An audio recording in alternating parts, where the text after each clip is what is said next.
सुश्री सयोनी घोष। धन्यवाद अध्यक्ष महोदय, आपने मुझे बोलने का मौका दिया। आज बहुत शेर बोले जा रहे थे सदन में, तो मैं भी एक शेर से शुरू करना चाहती हूँ कि तेरा इंतजार करेंगे हम, चाहे जमाने लग जाए, या तो तू आ जाए या हम ही ठिकाने लग जाए।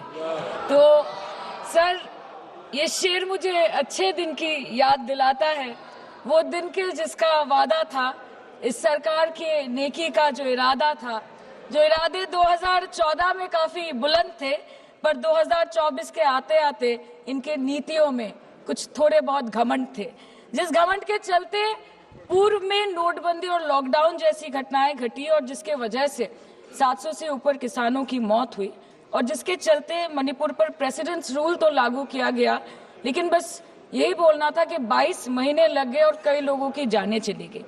सर, मैंने आगे भी ये चर्चा की थी कि if president's rule was the only solution, why was it not imposed months ago when people were dying?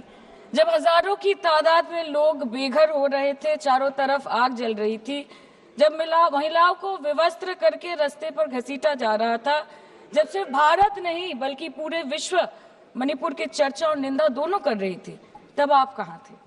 Sir, this delay in imposing president's rule proves that the BJP leadership neither had the will nor the competence to handle the Manipur crisis, and the administration watched quietly as ethnic tensions spiraled out of control. Sir, मैं ज्यादा detail में नहीं जाऊंगी क्योंकि हमने चर्चा पहले भी की है, और आज लगभग 2:15 को हम मणिपुर पे आलोचना कर रहे हैं। इतना इंपॉर्टेंस अगर पहले दिया होता तो शायद इसकी नौबत ही नहीं आती। So this is what I think. पर सर, ये शर्मिंदगी की बात है कि आज भारत के एक राज्य में प्रेसिडेंट्स रूल है। ये भी शर्मिंदगी की बात है कि 140 करोड़ की आबादी में 80 करोड़ को मुफ्त में राशन दिया जाता है। आज सर, लाखों नौजवान हैं जो बेकार बैठे हैं। 1 से 2% ऐसे लोग हैं जो सिर्फ टैक्स पेएबल के क्राइटेरिया में आते हैं, और बीजेपी है जो सब चंगासी का कुर्ता पजामा पहन के घूमते रहते हैं। ये दिखाने के लिए अच्छी बात है, लेकिन ग्राउंड रियलिटी कुछ अलग ही है।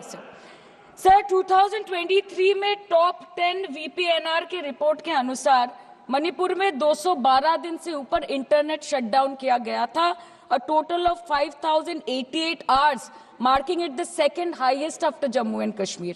This led to huge economic loss in Manipur, approximately 3,157 crore. The economic blockade in Manipur affecting the two main national highway lasted for 66 days, with rough estimates of loss of around 250 crore per day, which is a whooping rupees 17,000 crores in over 2 months. Over 67,000 people were forced to leave their homes and cramped up in only 360 relief camps. Nearly 12,000 people fled to Mizoram.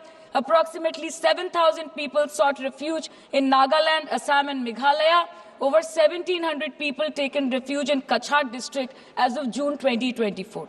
और ये सब तो sir registered official figures हैं, न जाने unregistered unofficial और कितने बेघर लोग होंगे जो दूसरों के घर में रह रहे हैं, शायद दूसरे राज्य में रह रहे हैं, दूसरे देशों में रह रहे हैं। ये इसीलिए हुआ है सर क्योंकि मणिपुर की सरकार, डबल इंजन सरकार ने, उनकी मंशा ये नहीं थी कि वहां के लोगों को शुरू से प्रोटेक्शन दिया जाए, कि उनको शुरू से रिलीफ दिया जाए। अगर वही होता तो 22 महीनों से इन्होंने मणिपुर को जलने ना दिया होता। सर, मैं 2 मिनट में खत्म करूंगी। You want to move the resolution, of course we have to be with that, लेकिन 1 अप्रैल 2025 मतलब एक दिन पहले से मिनिस्ट्री ऑफ होम अफेयर्स ने armed forces special powers act को 6 महीनों का एक्सटेंशन देके मणिपुर, अरुणाचल प्रदेश और नागालैंड में इफेक्टिव कर दिया है। इससे समझ आता है that law and order in Manipur has seriously डिटोरियोरेटेड।